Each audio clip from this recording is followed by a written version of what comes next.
Snow didn't fall that morning, it swallowed. The sky wasn't gray, it was blank. All sound vanished beneath it, except the slow, uneven crunch of boots too thin for winter, and a breath that steamed from blue lips with every exhausted step. Somewhere behind her, a trail of faint footprints zigzagged, fading fast under white. The wind swept them away like a hand brushing crumbs from a table. No trace, no mercy. She hadn't planned to walk this far. But then, she hadn't planned on surviving the night either. Tahlequah Monroe, age 24, carried no satchel, no coat proper, only a wrap of wool fraying at the ends and a bundle clutched close to her chest. Inside it wasn't a child anymore, just memory. Still, she held it as if it breathed, because her arms didn't know how to let go. Her long brown hair was tangled with ice, eyes red not from weeping, but from the burn of wind that refused to blink away. There was no road. Only prairie and fence posts leaning like drunks against the wind. She wasn't sure when she'd crossed the line from familiar land to foreign. Maybe she didn't care. There was nothing left behind her but a grave too shallow to keep out wolves and in-laws who called her barren, though she'd birthed a son too early and buried him before the snow came. When her knees buckled, it wasn't dramatic. The world simply sank with her.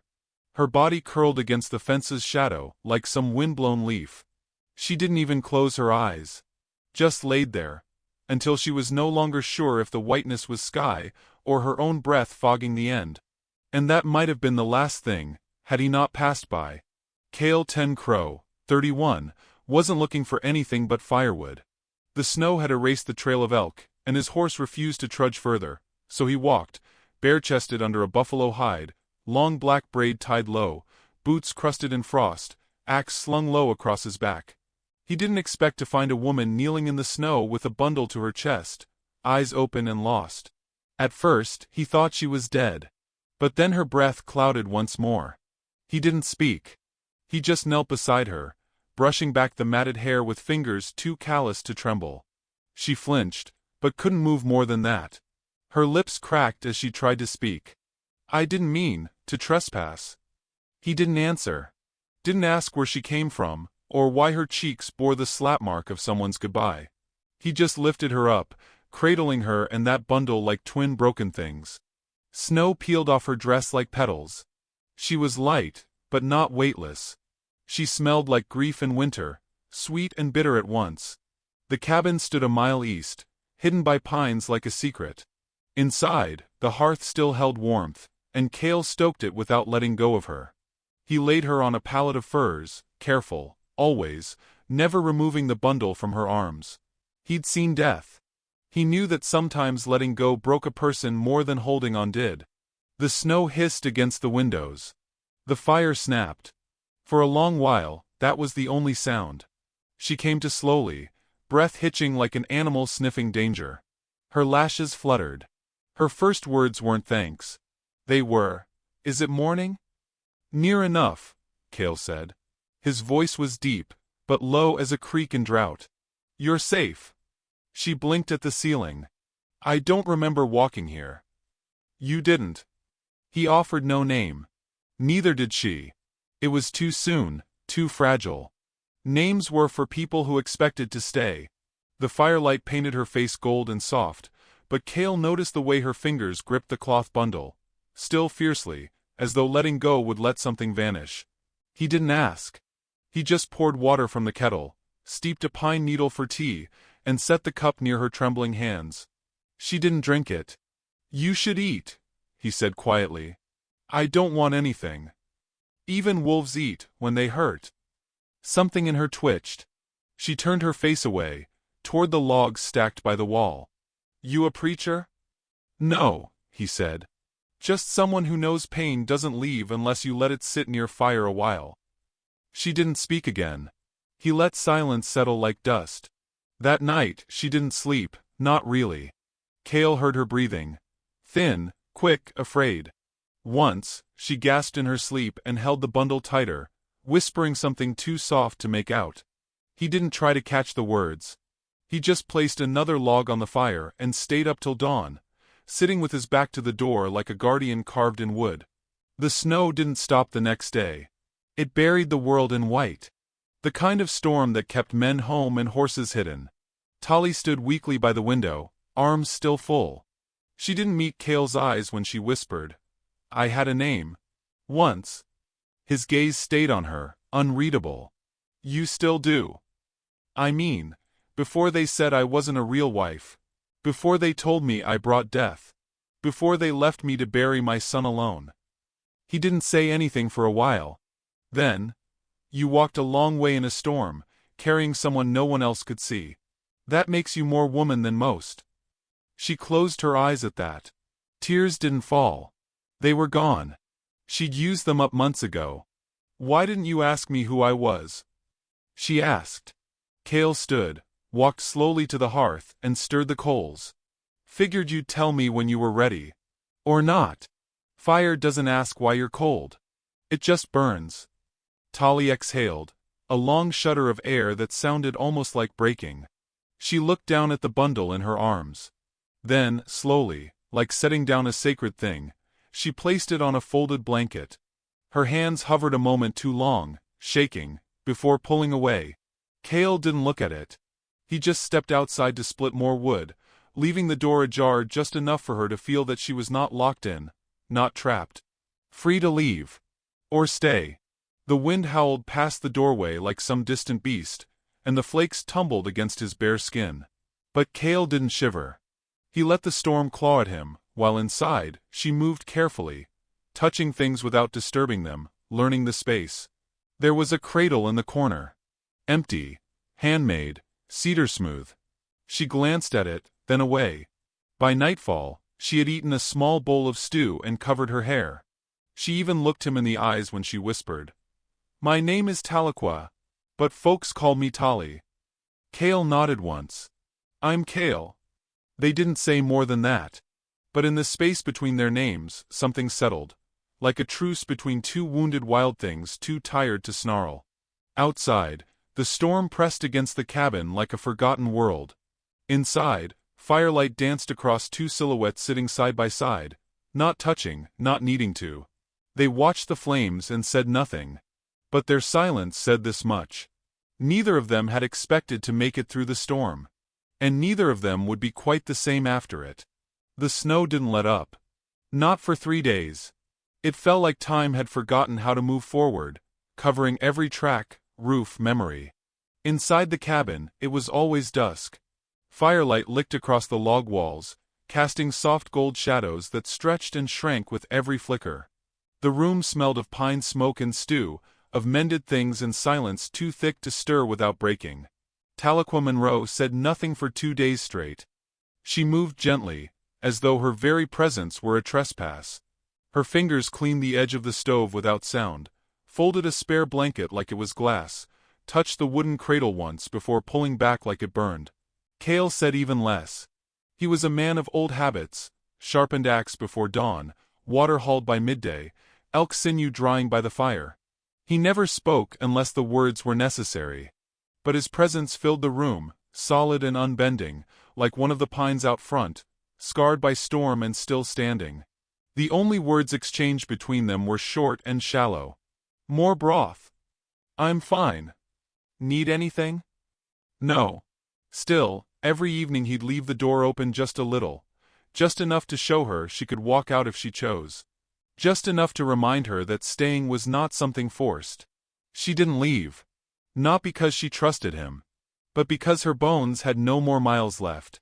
On the third night, when the wind calmed and the frost clung to every branch like lace, Cale came in with a bundle of firewood and paused mid-step. Tali was standing by the window in her slip, pale as the snow outside, staring at nothing. Her shoulders quivered, not from cold, but from something deeper. She was humming. A quiet, broken tune. A lullaby that never finished. Her voice cracked halfway through, and her hand gripped the windowsill like it was the only solid thing left in the world. Cale set the wood down softly. "You all right?" he asked. She didn't turn. Her voice came out like torn thread. "I used to sing that too, before." Her jaw tensed. The rest of the sentence died in her throat. "I remember that song," Cale said after a long moment. "My mother sang it when the winds came too strong." Said it was a way to keep the spirits gentle. Tali nodded once, eyes still fixed on the frozen land beyond the pane. It didn't keep mine. The wind stirred again, whispering against the cabin walls like some ghost asking to be let in.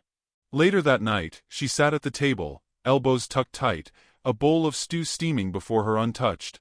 Cale sat opposite, quietly sewing a tear in his buckskin coat. His fingers were rough, but his stitches were precise, like everything else about him.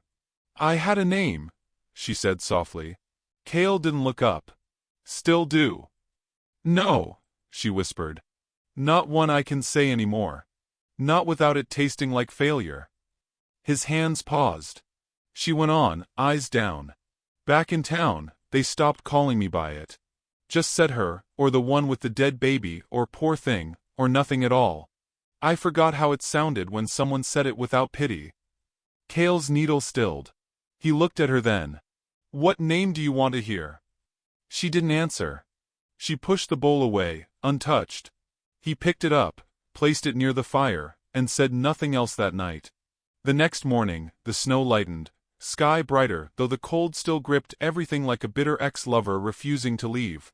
Tali stepped outside for the first time, barefoot. The snow burned her soles, but she didn't flinch.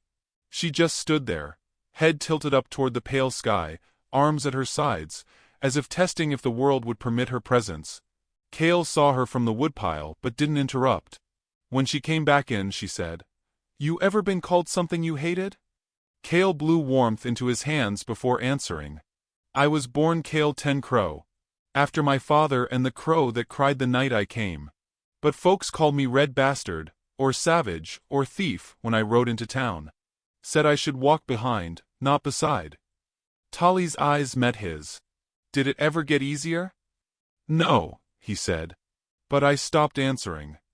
They shared a quiet breath, like two animals circling a fragile peace. The next week brought visitors. Not kind ones. Cale's neighbors weren't neighbors in the friendly sense, just folks who lived within the same reach of river. Two came on horseback. A man with a narrow chin and a woman with a voice like a hiss. Cale met them outside, but their words reached the cabin. "Heard you got company, Ten Crow." Cale's back remained straight. "Weather pushed someone to my door. I didn't push them out." "She a white girl?" Silence. "Town's talking," the woman added. "Folks say you're keeping her for yourself. That you're trying to plant seeds where none should grow." Cale's jaw clenched. "What I keep is my own business." "You gonna make her your wife?" The man sneered. "You know what that'd stir?" Cale's voice dropped. "I didn't ask for gossip. I asked you to leave."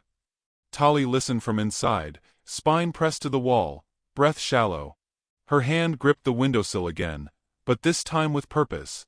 When Cale stepped back in, the door closed quietly behind him. "I heard them," she said. "All of it." He nodded once, setting his hat down. "They're not wrong," she added. "I shouldn't be here." Cale turned. "But you are." She stepped forward, hesitant. "You don't know what I've done." "I know you nearly died holding an empty blanket." Tali flinched. "Then you know I failed." Cale stepped closer, his voice gentle but firm. "You carried someone who didn't make it. You didn't fail. You just hurt." She looked up at him, lips trembling. "I can't say my name out loud without choking on it. I can't hear it without hearing them all over again." "Then don't say it," Cale said. "Not till you want to. Not till it sounds like something holy again." Tears brimmed, but didn't fall. She nodded once, a small gesture, but honest. That night, Cale placed a small pouch on the table. Inside were seeds, corn, squash, beans. "You plant these in spring," he said. "But first you got to believe the ground wants them." Tali stared at the pouch like it was gold. "I haven't believed in much." "Maybe just believe in the fire," he said. "That's enough for now." Later, she sat by the hearth, knees pulled to her chest. Cale dozed upright in the rocker, chin tucked to chest. She whispered it into the fire. Not loud, but enough. "Tahlequah." And the flames, as if they knew her name had been resurrected, flared a little higher. Tali awoke to the sound of axe against wood. Not sharp, hurried blows, but slow, rhythmic ones. The kind that echoed certainty, not speed. The kind that built things. Through the frost-glazed window, she saw Kale, shirtless again, steam rising from his back as snow settled on his shoulders and melted just as fast. Every swing of his axe sent splinters flying into morning light. He was not chopping for survival. He was shaping. She watched from the doorway, shawl wrapped tight. The air was still bitter, but not violent. The storm had passed, leaving behind a hush like something sacred. When he noticed her watching, Kale paused, leaned the axe against the post, and gave a single nod, not beckoning, just acknowledging. She stepped out. The snow gave way beneath her boots with a sound like sighing. Kale handed her a leather glove. "You ever mend a fence?" he asked. She shook her head. He said nothing more, just handed her the wire spool and started walking. It was a quiet trail, winding through naked aspens, and over a shallow stream crusted in glass. Birds flitted, silent. The world had softened under snow. No dust, no wind, no noise. Only the creak of ice and the crunch of steps. They reached a stretch of broken posts, half splintered, half buried. Kale handed her the wire. "Wrap low," he said. "Not firm. If you don't hold the land, it wanders." Tali crouched awkwardly, fingers trembling as she tried to follow. She fumbled the coil. Kale didn't laugh or correct. He just knelt beside her, watching. Her second knot held. He said, "There." It was the first praise she'd heard in over a year. She flushed, not from cold, and kept going. Post by post.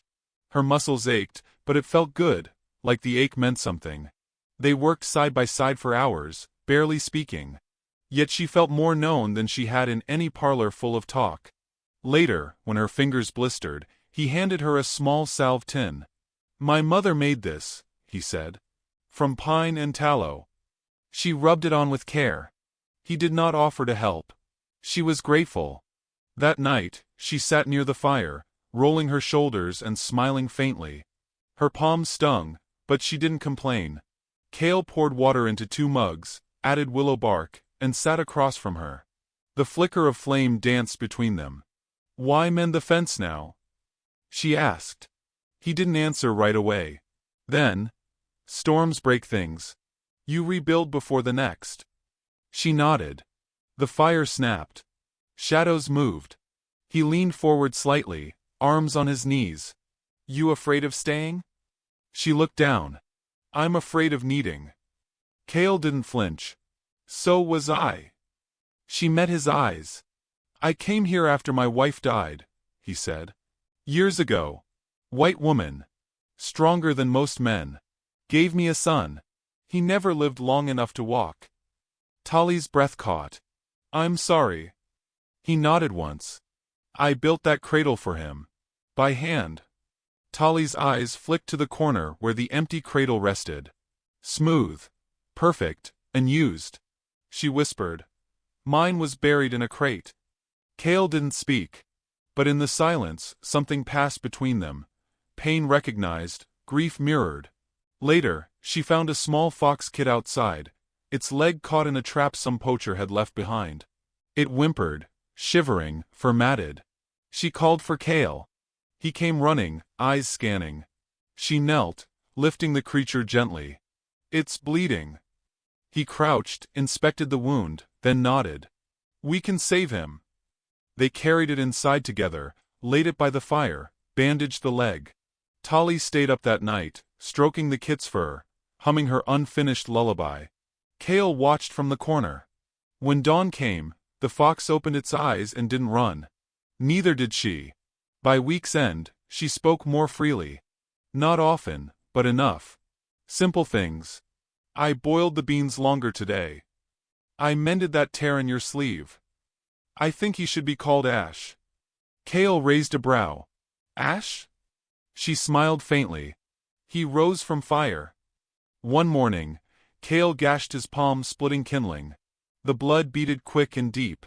Tali ran to him, pressed his hand between hers. "Sit," she said. He obeyed. She cleaned the wound, bound it with linen, and tied it tight. "You don't have to carry this place alone," she whispered. He didn't answer, but his eyes softened. She saw it. That evening, he set something beside her plate. A folded piece of cloth. She opened it. Inside was a carved wooden spoon. Smooth. Shaped to her palm. Her breath hitched. "I saw your fingers blister," he said. "Figured you needed one made for you." Tali held it like it might vanish. "You carved this?" He nodded. She traced the grain. "These hands, they build." Kale looked at her then. Truly looked. And said low, "They don't take." She blinked hard, fighting something in her throat. Later that night, she stood at the window while Kale fed the fire. The fox lay curled at her feet. The wind had softened into a hush. She turned. "You said storms break things," she whispered. Kale looked up. "But sometimes," she said, voice trembling, "they clear space too, for something new." He didn't reply. But he walked to her, slow, steady, and gently took the wooden spoon from her hand. He placed it on the table. Then, without asking, he lifted her palm and pressed it flat against the cabin wall. "You feel that?" She nodded. "This house was built from trees that weathered worse storms. And you're the same." Tears welled in her eyes, but she didn't let them fall. She just leaned into the wall a little harder. He didn't touch her again. Just stood close enough that she could feel his warmth. And that was enough. Outside, the world stayed silent. But inside, a fire flickered. A fox healed. A woman stood straighter. And the man who'd lived too long in solitude realized. Her hands weren't just healing his house. They were rebuilding him too. The snow had begun to soften into slush, and with it, the hard edge in Tali's voice began to warm too. She still didn't speak often, but her silence had changed shape. It no longer came from fear. It came from thoughtfulness, from watching the way light touched Kale's skin when he worked shirtless under a silver sky, or how he whispered to the fox when he thought no one listened. Sometimes she smiled without knowing it, until she caught herself and looked away. The cabin had grown into something else. Not larger. Not finer. But real. The floor creaked in familiar places. The fire crackled in rhythm with her breath. Even the cradle in the corner no longer haunted her. It waited. She found herself humming again. Not just lullabies. Sometimes tunes without words, just sounds that came when she stirred the pot or folded linen. She caught Kale listening once, his head slightly tilted, face unreadable, but he didn't interrupt. He just let it be. One morning, as the sun finally pierced through the thick frost on the windows, Kale returned from town. His arms were full, sugar, new boots, nails, and something small and strange wrapped in a piece of oilcloth. Tali opened the door for him before he could knock. That surprised them both. He stepped in, shaking the snow off his shoulders. The fox leapt onto his boot in greeting. "What's that?" she asked, nodding to the oilcloth. He didn't answer. Just unwrapped it slowly. Inside was a carved wooden horse, no larger than her palm. Detailed. Realistic.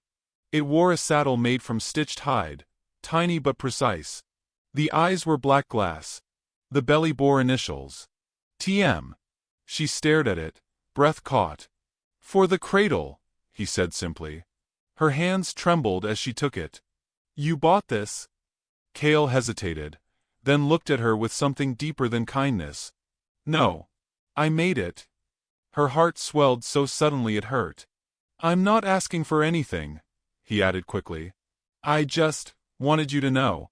I still believe in what was supposed to be. What could still be." Tali turned away to hide her eyes. She touched the cradle's edge and set the horse gently inside. It fit too perfectly. Behind her, Kale's voice was soft. "You think about leaving?" "All the time," she admitted. "And? I don't want to anymore." Kale nodded once, as if that was all he needed to hear. But the world had ears, and the world had tongues. That same week, a wagon came down the ridge. 2 riders. The sheriff and a woman in gray wool with pinched lips and eyes that narrowed like blades. Kale stepped outside to meet them, hands open. The fox darted under the cabin. Tolly stood just inside the doorway watching. The woman didn't waste time. She's still here. Cale didn't flinch. She is. Living with you? Yes. You planning to make her your wife, or just ruin her name completely? Tolly stiffened. Cale's tone remained calm. Her name's already been dragged. I'm not the one who did it. The sheriff cleared his throat. Town's nervous. Says you're keeping her here against her will. Cale turned toward the open door. You want to tell them, or shall I? Tolly stepped out barefoot into the snow, chin lifted. Her voice rang clearer than it had in weeks. I asked to stay. The woman scowled. That don't make it right. Tolly's gaze hardened. Right by whom? The sheriff looked at the woman, then at Cale. We can't stop folks from talking. But we won't be coming back unless someone gives us cause. He tipped his hat and turned his horse. The woman lingered. You'll never be accepted. Not in that house. Not with him. Tolly didn't blink. Then I won't waste myself trying. She turned back inside. Cale followed minutes later, brushing snow from his shoulders. You all right? He asked. She didn't answer with words. Just walked to the table, sat down, and laid her hand flat on the wood. I keep waiting, she whispered, for this to break.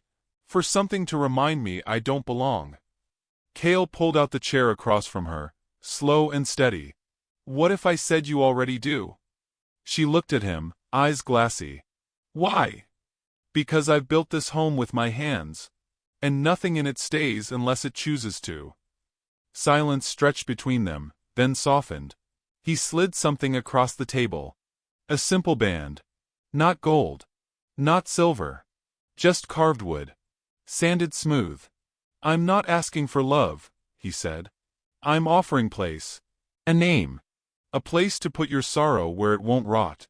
A place to build something new. Tolly stared at the ring, breath unsteady. Cale continued. You want a home. I want a child. Someday maybe. But more than that. I want you to stop flinching when you're spoken to. I want you to feel safe in your own skin again. I want that for you. And with you. She lifted the ring, thumb running over the grain. It's too much. It's just enough, he said. That night, she didn't sleep much. She sat by the fire, the fox curled in her lap, and stared at the cradle. She thought of her first home, her childhood one, filled with piano music and braided hair and mother's humming. She thought of her wedding to a man who died too young, and too afraid to love her properly. She thought of the shallow grave, of the silence. And now she thought of this place. Of hands that healed without asking to be held. Of snowstorms that cleared old things. Of a man who built instead of broke.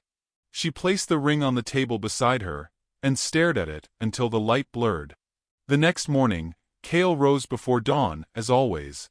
But when he stepped into the main room, he found Tolly already dressed, hair tied back, boots laced. She held the ring. And slipped it on. No ceremony. No kiss. Just decision. Cale didn't speak. He walked to her, took her hand and held it to his chest. She said, quiet and steady. A home isn't a structure. It's a choice. And I'm making mine. Outside, the sun cracked over the white hills like a promise. Inside, the fire crackled, the fox yawned, and the cradle waited no longer. The sky was pale ash that morning, soft and bright at once, like the world had finally caught its breath. Tolly stood at the cabin door, arms folded, eyes distant. Her fingers still bore the line where the carved wooden ring sat, a quiet weight. She hadn't taken it off since. The fox circled her boots, waiting. Cale watched from the shadows of the loft, leaning on the beam, unsure whether to speak. He'd offered everything with that ring. She hadn't spoken much since. But she'd stayed. And sometimes that's all a man needs to know. Until the knock came. Not a knock, really. A pounding, cold and sharp, like a warning. Cale reached the door before Tolly could, hand to the latch. He cracked it open. 3 riders. All white men, heavy-jawed and armed. One bore a sheriff's star, borrowed or stolen, hard to say. Another Cale recognized, Tobias Wainwright, the brother of Tolly's late husband. He looked worse than memory, red around the eyes, jaw dark with stubble, mouth curled in the shape of men who believed they owned what they'd touched once. "We heard she was here," Tobias said, glancing past Cale. Cale didn't answer. Didn't move. "She ran from kin," the sheriff added. "Left property unsettled. A debt." Cale's voice was quiet. "She owed nothing." Tobias laughed. "A womb that fails costs a name. Her presence stains our family's standing." Behind Cale, Tolly's voice cut the wind. "I'm not your family." She stepped forward, boots crunching the frost. Hair braided down her back, dress plain but clean. Her chin high. Tobias grinned. "You look different in daylight. Wilder. Dirtier." Cale's fists curled. "She's not leaving," he said. The sheriff smirked. "You married?" "Not yet." The men exchanged glances. One spat. "Then she's still claimable." Cale stepped forward. But Tolly beat him to it. She walked past him, straight into the snow, eyes locked on Tobias. Her voice held steel. "You came to reclaim me like property. But I walked out of your house, barefoot in snow, holding my son in a blanket. You let the wind bury us. You said God had judged me barren. So tell me, what is it you think you're owed?" Tobias' smirk faltered. "I came for closure." "You mean control?" Cale placed a hand on her shoulder. She didn't flinch. The sheriff stepped off his horse. "Miss, I'm not here to argue. You come with us now, and no one gets hurt." Tolly turned, slowly. Then looked Cale straight in the eye. Her voice lowered. "Ask me now." He understood. Cale dropped to one knee, in the snow, without shame. Not with flowers, not with speech. Just a hand extended, open. Tolly slid her ringless hand into his. "I already said yes," she whispered. He rose. The men stiffened. "She's under my name now," Cale said. "No papers," the sheriff warned. "Under my blood," Cale replied. The fox barked behind them. And then, like a storm breaking, Tobias reached for his rifle. Cale moved first. Not with violence. With command. A sharp whistle split the air. The fox lunged from behind the logs, snarling, teeth bared. Horses reared. In the chaos, Tolly grabbed Cale's hand, pulled him backward into the doorway, and slammed the bolt. Bullets cracked the edge of the frame. Splinters flew. Cale grabbed his rifle from the wall. Tolly threw a kettle of boiling water into the fire to raise steam, blinding the front room in haze. Outside, hooves thudded, voices cursed. And then, silence. When it cleared, they were alone. Cale looked at her. Hair loose now, cheeks flushed, ring gleaming under firelight. "Never saw you do that," he breathed. "I never knew I could," she said. He stepped closer, touched her jaw. "I would have bled for you." "I needed you to stand beside me," she whispered. "Not in front." He nodded. And understood she wasn't weak anymore. She wasn't afraid of her name. She wasn't surviving. She was choosing. They waited an hour. Then another. The riders didn't return. At dusk, Cale lit every lantern. Pulled a soft deerskin from the chest. Laid it on the table. Upon it, he placed 2 cedar rings. Tolly traced hers with reverence. They exchanged no vows. Only glances. The storm had already married them. He tied a single strand of her hair around his wrist. She placed her palm over his heart. They slept in the same bed that night. Not with hunger or heat, but with stillness. Their bodies curved like parentheses around a future that hadn't yet spoken. Outside, snow fell again. But inside, a child's wooden horse lay in a cradle. A fox slept curled by the hearth. And 2 people lay side by side, neither asking for more. Only building. Only beginning.